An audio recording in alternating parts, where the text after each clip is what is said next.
Alright, so 6 months ago I did a beer video, and that was in the middle of hard lockdown when you couldn't buy booze. You can buy booze now, and guess what? I'm still making beer. And I'm now on about my 8th, ninth batch. Doing it the lazy way. Coopers.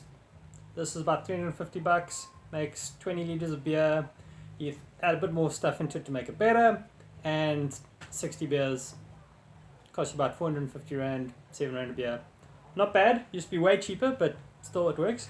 Getting that serious that I even have a hydrometer now. Get a plastic one, the glass ones don't bounce so well. And this measures the specific gravity, when to bottle, you can work out your alcohol percentage, all of that jazz. It's a nice little tool because it's good to measure this sort of thing. So I realized I've now got 4 different batches at the moment, and well, we'll have a tasting.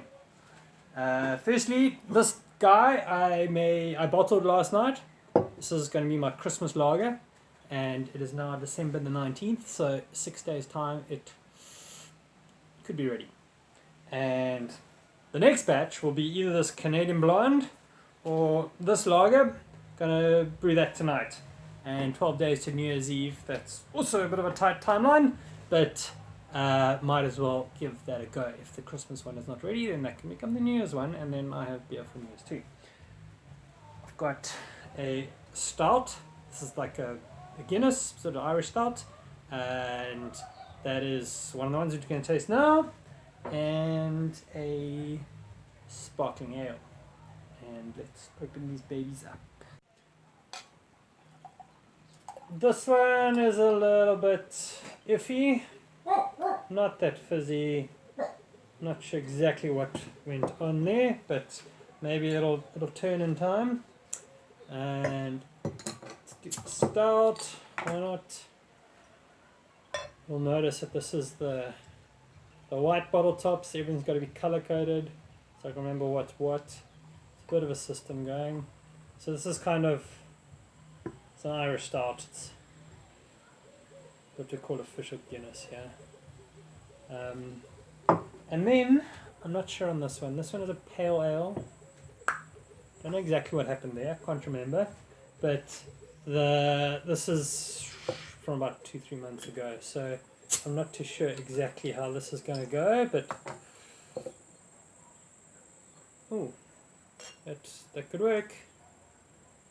I don't know if this was either on its side and a bit leaked out through the bottle tap, or I didn't fill it and then I forgot, and then I half filled it and then I didn't have any more left, so I had to finish it off. And then finally, just whilst we have got everything here, between the lockdowns I couldn't get the ingredients to make more. These tins weren't, and also they were stuck at the harbour and that sort of thing. So I made kombucha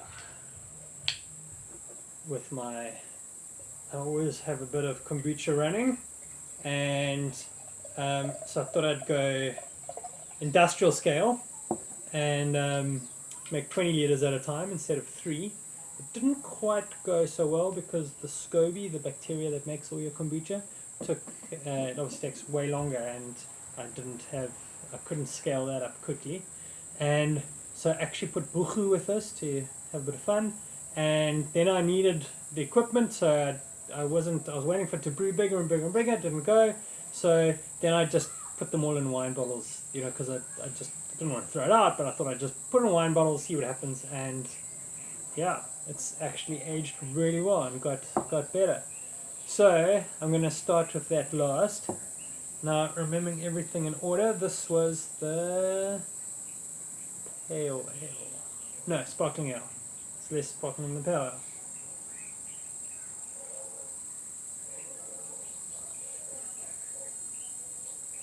It is very, very hopsy. I think there was a bit of sediment that got in on this one, or I kind of maybe regurgitated it too much when I was brewing, but I think I'm going to park this batch. It's not bad, but the brewing's going pretty well. So I've got lots of beer at the moment. So I think this one is probably I'll give it another 2-3 weeks and see. It's about yeah, that's been ready for about a week. Then this is the mystery one. The pale ale. Oh yeah. Okay, that is great. That is tasty. It's got a bit of kick to it. I haven't had one of these for about a month because this was the last bottle I had that I found at the back of everything, and I would definitely do this one again. It's actually pretty awesome that a half full bottle was actually better than expected. Quite happy with that. And then onto the start. So similar process, but just more malt and all of that sort of thing that you throw in. But it comes in a recipe kit. So this has got that. It's not quite a Guinness, it's got the cream at the top, but I mean it does smell a bit smoky and caramelly is probably the wrong word, but it's a bit sticky. And this is just really nice. It's smooth, it's a porridgey, marmitey, that sort of thing, but it's an actual refreshing drink, and I'm totally doing this one again. It wasn't as hard as I thought it was going to be. And that's been a crowd pleaser so far. Under the kombucha. Now this I haven't opened for about 2 weeks. I've got about sort of 6-7 bottles of this left, and it's summertime, so it sits in the fridge. And yeah, this is refreshing. It'll be about sort of 0.5%, 1%, because there is sugar getting involved there, but it's not proper alcoholic. It's just sort of incidental stuff. What worked really well with this is that throwing I think there's rosemary in it as well, but we actually got some buchu from one of the cloth mens, the sacraments of the guys who go into the mountains, and chopped up this buchu, poured it in, let it sit, and it's kind of like tea. And this is great. When I have a gap, I think we might make a big batch again, but keep on going.